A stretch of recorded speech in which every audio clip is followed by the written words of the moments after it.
Mas Ella juga yang menjadi apa ya perhatian hingga kini pembekalan di Magelang. Ya. Anda siap? Anda dari sipil akan diberikan pembekalan nuansa militer nanti di Magelang? Oke, kalau secara fisik sih saya tidak ada persiapan khusus, tapi saya cukup yakin saya kuat karena saya sering camping dan naik gunung, jadi nggak masalah untuk itu.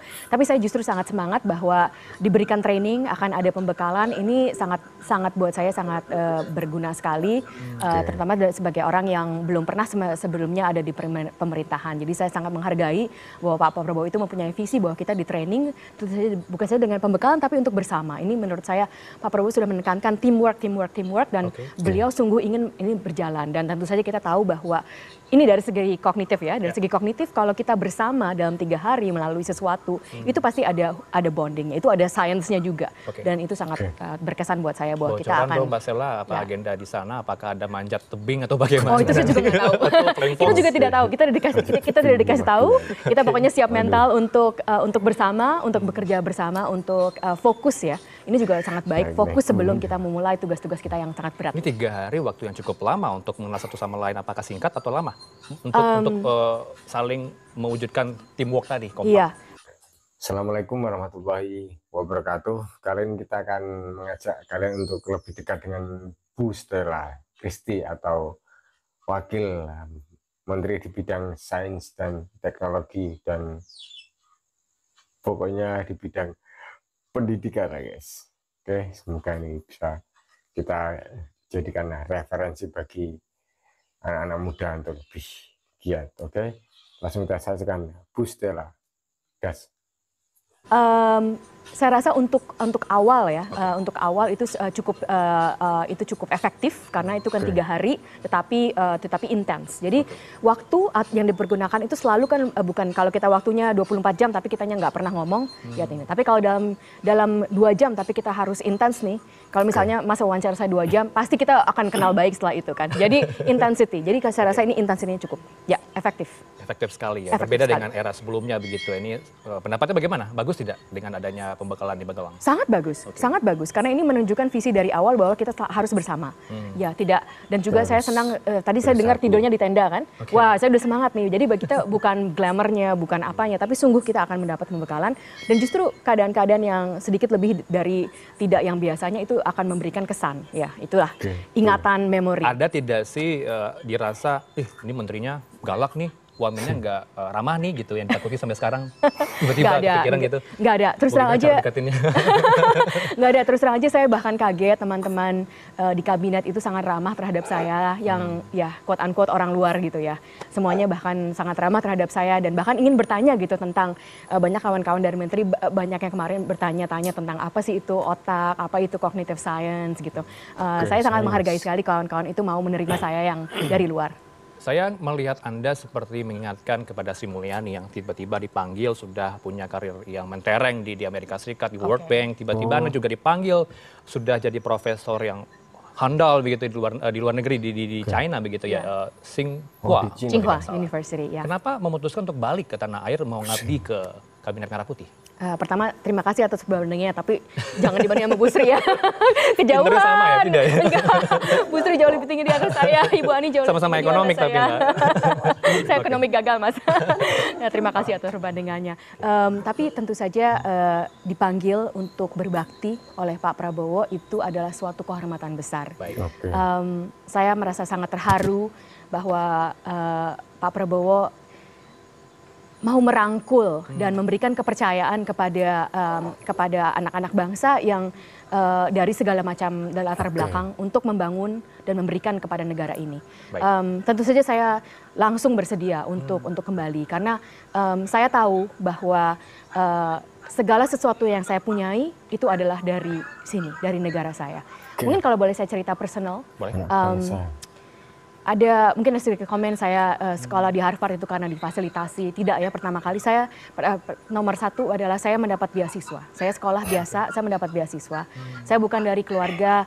Pada saat itu tentu saja orang tua saya cukup berkecukupan, tapi sangat tidak cukup untuk membiayai saya sekolah di Harvard. Dan saya bekerja sebagai bahkan janitor. Saya membersihkan WC waktu saya ke sekolah di Harvard, waktu saya sebagai mahasiswa. Tetapi saya yang mau ceritakan adalah essay saya, karena untuk masuk ke Writing? Harvard kan harus ada personal essay, itu yang paling penting. Writing gitu ya? Ada personal essay, kita harus submit selain nilai-nilai kita juga harus memasukkan personal essay, kamu itu siapa. Dan itu menjadi penting di itu. Yang saya tulis itu adalah judulnya, karena harus pakai bahasa Inggris ya, The Tie to the Motherland. The Tie to the Motherland. Apakah hubungan, jadi bukan saya cerita tentang prestasi saya, tapi bagaimana saya sungguh mempunyai hubungan terhadap Indonesia. Itu diatur oleh Tuhan, takdir. Bertahun-tahun setelahnya saya diberikan kesempatan untuk sumbangsi kembali. Saya sungguh berterima kasih. Sangat menginspirasi sekali nih Mbak. Saya sangat dibilang grogi juga karena wah luar biasa prestasi Anda yang kayak gini dari enggak lah Mas. masih kecil sampai sekarang. Cerita awalnya gimana sih Mbak? Bisa dihubungi Pak Prabowo? Pak Prabowo langsung nelpon Anda atau bagaimana ketika ngajar atau bagaimana di China waktu itu? Memang sebenarnya dari awal sejak Februari saya diminta oleh Pak Prabowo untuk memberikan data-data. Waktu itu awalnya memberikan data-data mengenai makan siang gratis waktu itu namanya. Sekarang makan bergizi gratis.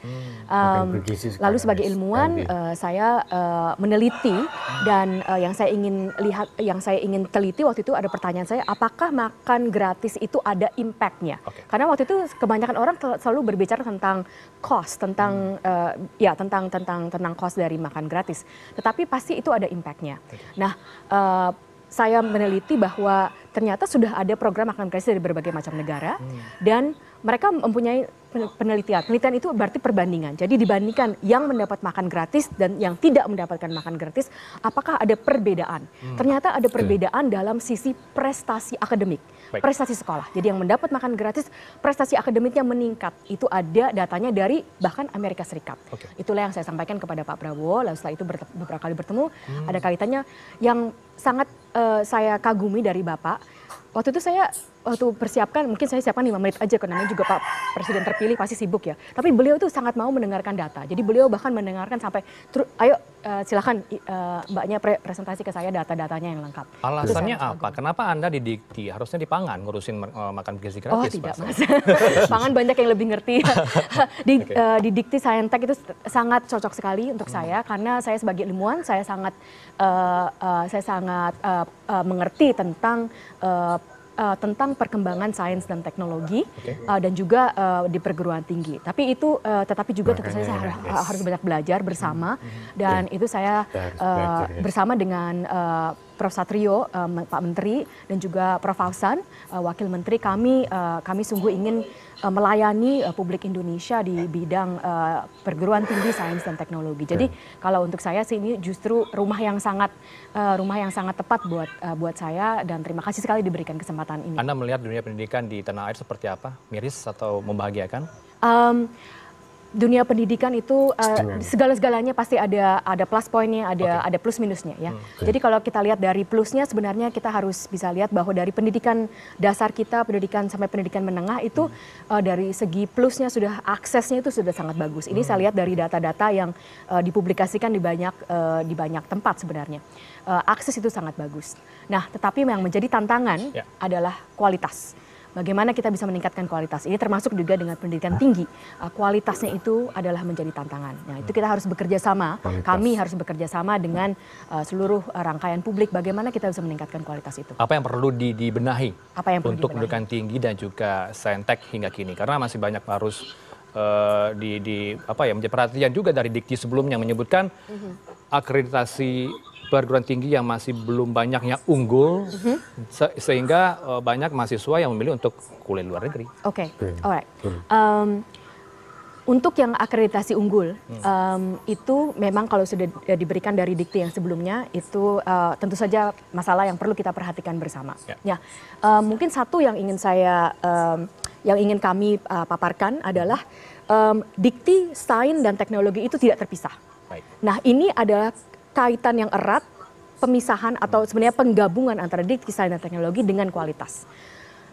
Apakah kualitas suatu universitas? Kualitas suatu universitas itu justru dengan bagaimana universitas itu bisa menghasilkan penemuan-penemuan baru di bidang sains dan teknologi. Nah ini yang memang sementara ini kita masih kurang Mas. Ya, karena di pendidikan ada banyak pikiran di masyarakat kita, pendidikan tinggi itu seperti SMA tetapi lebih sulit. Nah, itu harus kita bersama kita ubah pemikiran itu. Karena pendidikan tinggi itu lain sekali dengan SMA. Pendidikan tinggi waktu kita SD, SMP, SMA kita belajar ilmu yang sudah ada, kita serap agar kita mengetahui dasarnya. Tetapi pada pendidikan tinggi itulah tugas kita di mana kita akan belajar supaya kita bisa membuat sains dan teknologi yang baru. Jadi dari pengajarnya, dari para dosen-dosennya, sampai ke mahasiswa-mahasiswanya itu harus bersama, ayo bagaimana kita bisa membuat sesuatu yang baru. Inilah yang disebut kualitas kita masih dalam sementara. Ini kurang. Tetapi kurang bukan berarti tidak ada ya, bukan tidak bisa. Ini kita harus bersama dan tugasnya ini memang berat, tapi kami yakin bahwa ini bisa kita kerjakan bersama. Mbak Sela, kita lanjutkan. Yang menjadi kendala selama ini, koordinasi birokrasi di kementerian masih belum beres sehingga antar kementerian nampaknya tidak fokus. Ini alasan Pak Prabowo untuk memecah nomenklatur, termasuk kementerian Anda ini terpisah dari Kementerian Dasar, Pendidikan Tinggi dan juga Kebudayaan. Anda melihat nanti bagaimana koordinasi dan juga sinergi antar kementerian di bawah kepemimpinan dari Pak Satrio? Ya.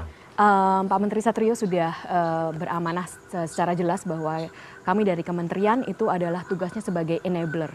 Jadi untuk memperdayakan segala sesuatu yang dibutuhkan oleh masyarakat. Jadi dari kami pasti kami akan selalu kerja keras untuk berkoordinasi dengan kementerian-kementerian yang terkait, dengan badan-badan yang terkait untuk kita bisa bekerja sama. Tetapi kalau dari terus terang saja kalau dari sekarang pun saya lihat kawan-kawan saya di kabinet kemarin saja waktu kita di sela-sela menunggu itu sudah banyak. Ayo nanti kita kapan ketemu, kita koordinasi begini, kita koordinasi begitu. Jadi saya semangat Mas. Saya rasa pasti kita bisa koordinasi. Tentu saja mungkin karena pasti saya rasa ya. Pak Prabowo-nya sudah sangat kuat visinya dan kami sudah dipertemukan beberapa kali ini Mas. Dan waktu menunggu dan waktu bersama itu saya rasa ada semangat koordinasi karena sudah sangat jelas visi Pak Prabowo kita mau kemana arahnya. Sudah ada planning, tinggal Sudah actionnya aja nih Mbak. kita harus actionnya, betul. Mas Sela, juga menjadi pertanyaan banyak publik ini anggaran makan bergizi gratis nampaknya berbeda begitu ya antara Jakarta dengan luar Jakarta. Range-nya kalau tidak salah kemarin kalau kita kutip dari pernyataan Pak Wapres sekitar 23.000. Masuk akal tidak sih jumlah alokasi anggaran per porsinya makan bergizi gratis itu sebesar di angka 20.000? Baik, kalau boleh yang ini akan saya jawab sebagai seorang ilmuwan ya, Betul. jadi bukan sebagai Wamen Dikti Saintek. Kalau menurut saya itu masuk akal, karena begini, segala sesuatu angka itu adalah relatif. Jadi kalau saya selalu lihatnya, apakah angka itu adalah mencapai tujuan yang kita inginkan. Tujuan yang kita inginkan pertama tentu saja adalah memenuhi kebutuhan gizi dari para siswa-siswa kita. Ini kan yang Pak Prabowo maukan. Tetapi selain itu saya juga karena sudah pernah saya paparkan Pak Prabowo, kita akan ada kita harapkan itu ada peningkatan prestasi akademik dan juga peningkatan kesehatan. Dan 23.000 itu kalau saya lihat waktu itu memang sudah mencukupi gizi yang diperlukan dan juga ada perbandingan dengan negara lain seperti India itu ada harganya bahkan di bawah itu dan itu membuat dampaknya baik. Tetapi mari sekarang ditentukan karena kita selalu harus mulai dari suatu titik Mas. Nah kita sekarang tentukan dan kita adakan penelitian apakah yang kita tentukan dalam 23.000 itu ada dampak bagusnya. Kalau ada dampak bagus, let's go run with it. Kalau misalnya dampaknya belum kelihatan, ayo kita kaji kembali. Jadi segala kebijakan itu kita harus mulai dan kita lihat dampaknya selama berjalan, kita kaji, lalu kita revisi kalau perlu. Tapi kalau sudah bagus, kenapa tidak? Tapi dari jadi awal itu sangat menurut saya sangat masuk akal. Sudah ideal angka 23.000 gitu ya, digaskan begitu kalau bahasa sekarang begitu. Mbak Sela, kalau kita mencermati sejumlah pekerja rumah yang kita soroti pendidikan tinggi ya, banyak mahasiswa yang mengeluhkan. Tentu Mbak berada di luar negeri, tahu tidak adanya informasi isu yang beredar, banyak mahasiswa mengeluhkan soal wacana kenaikan biaya UKT. Ini bagaimana memandangnya? Apakah sudah sewajarnya untuk kenaikan? Baik. Pertama kami sangat mengerti, sangat prihatin terhadap mahasiswa yang tentang kenaikan UKT ya.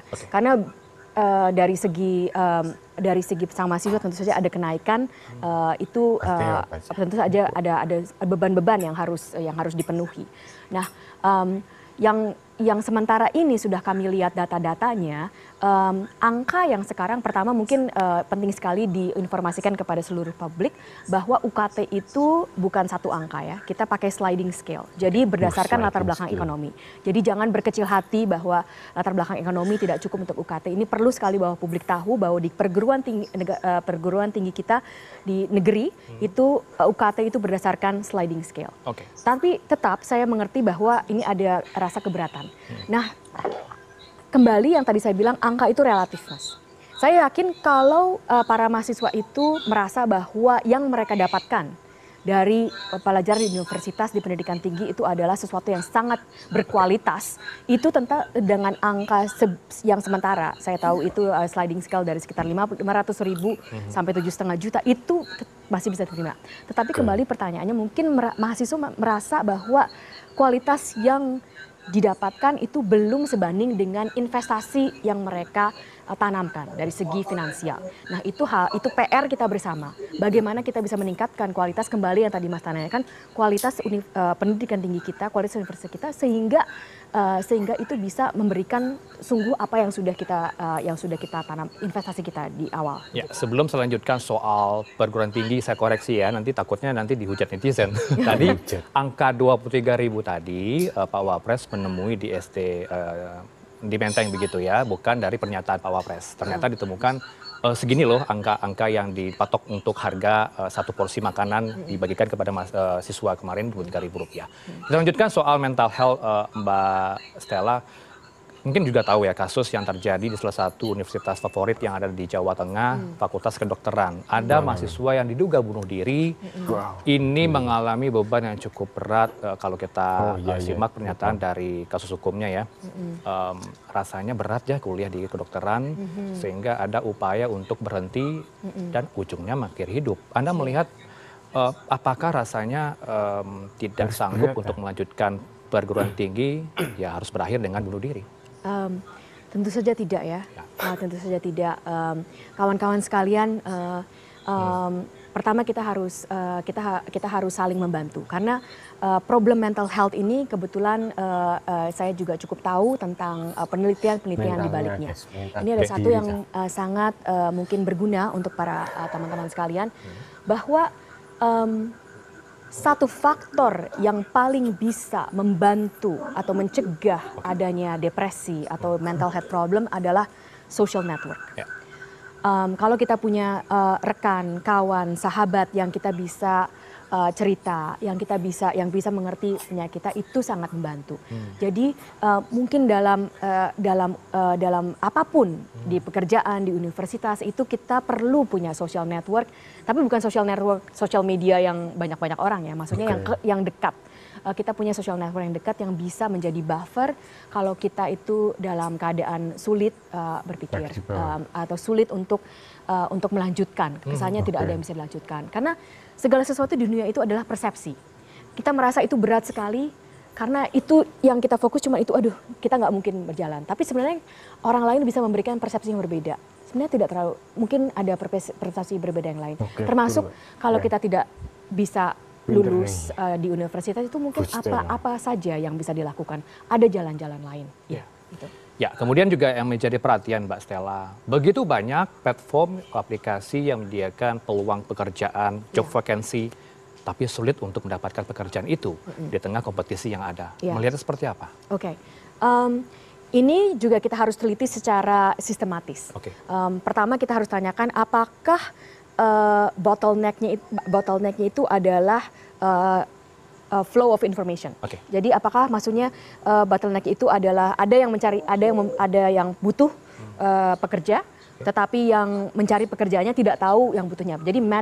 Jadi matchmakingnya itu kurang baik. Nah itu mungkin kalau itu beneran terjadi, kami dari Dikti Sains dan Teknologi itu siap membantu supaya kita bisa flow informationnya itu lebih jelas. Jadi mencari pekerjaannya dan apa pekerjaan yang ada.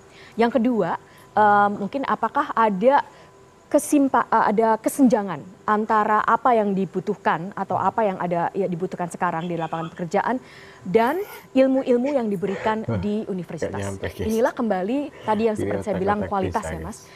Kita itu dunia itu selalu berubah.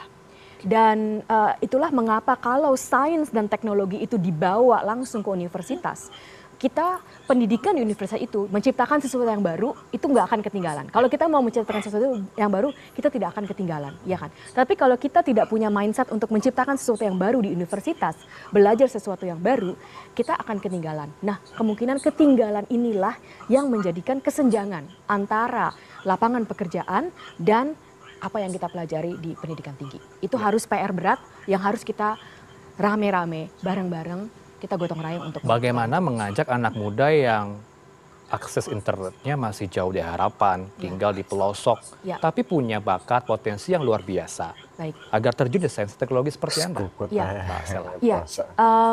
Pertama, kita tentu saja kembali dengan data. Kalau saya lihat dengan data, akses untuk internet di negara kita cukup bagus, Mas. Oke. Ya, dan juga kedua, anak muda itu sangat bersemangat.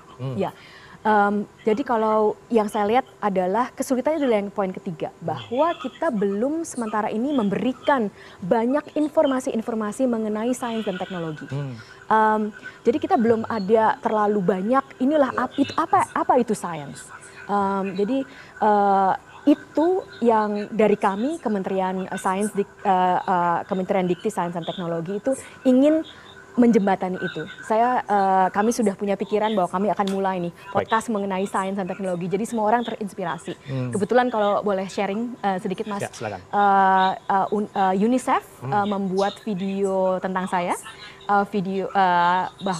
untuk sebagai ilmuwan wanita, untuk menginspirasi para anak-anak muda, terutama sekali yang anak muda wanita, untuk bisa menjadi ilmuwan. Jadi kalau kita bisa melihat ilmuwan lebih banyak lagi, kami mau sorot begitu banyak ilmuwan hebat di Indonesia, kami mau sorot mereka, tampilkan ke publik. Jadi ada role model pertama, dan juga tahu bahwa apa itu ilmu, karena ilmu sains dan teknologi itu sangat menggairahkan. Dan yang saya tahu adalah anak-anak muda kita itu sangat gairah sekali untuk mempelajari sesuatu yang baru. Tidak hanya konsumsi media sosial, begitu ya. Karena pengguna media sosial di Indonesia cukup banyak, Mbak. Sekalian juga akses jaringan internetnya. Kemudian first thing doing first, apa yang menjadi kementerian Anda untuk dibenahi dalam sains dan teknologi ke depannya? Baik. Terakhir. Pertama, Persatrio, Pak Menteri kami sudah berpesan bahwa kelanjutan sangat penting. Yang baik itu harus kita lanjutkan. Jangan kita ubah hanya demi perubahan. Perubahan itu hanya baik kalau itu betul-betul dibutuhkan. Jadi ini sangat penting. Jadi langkah pertama kami adalah memetakan masalah dengan secara sistematis. Apa saja yang menjadi masalah sekarang, apa yang perlu dibaiki, selain juga melihat apa yang sudah berjalan dengan baik. Itu adalah pemetaan masalah kami. Dari secara sisi global adalah peningkatan kualitas sumber daya manusia yang harus dicapai dengan peningkatan kualitas belajar mengajar di pendidikan tinggi yang merangkul perubahan sains dan teknologi. Itulah yang akan kami canangkan di Kementerian Dikti Sains dan Teknologi. Boleh dong, Mbak, apa? Oke guys, alhamdulillahirrahmanirrahim. Itu tadi yang disampaikan oleh Mbak atau Ibu ini guys ya. Katanya nggak mau dipanggil Ibu, ya kita panggil Mbak Stella Christy sebagai Wamen di Sains dan Teknologi. Ini saat keren di Kabinet Merah Putih Pak Prabowo. Tadi Bu Stella menceritakan tentang awal mula kejadian dipanggil Pak Prabowo yang dulunya Bu Stella di Cina sudah gelar doktor lah guys. Dan Bu Stella atau Mbak Stella menceritakan apa ya, betapa semangatnya Pak Prabowo untuk mendengarkan apa ya, kajian-kajian atau juga presentasi ya, dari Bu Stella tentang program makan siang yang diganti dengan program makan bergizi.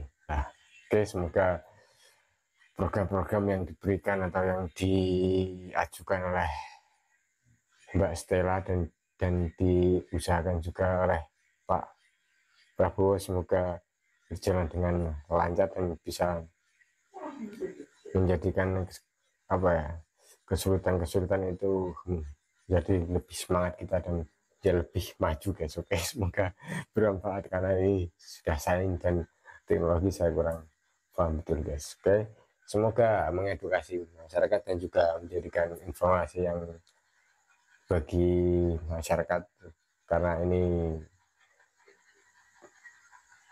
baru-baru lah Mbak Stella ini. Oke, wassalamualaikum warahmatullahi wabarakatuh. Kambas LJ.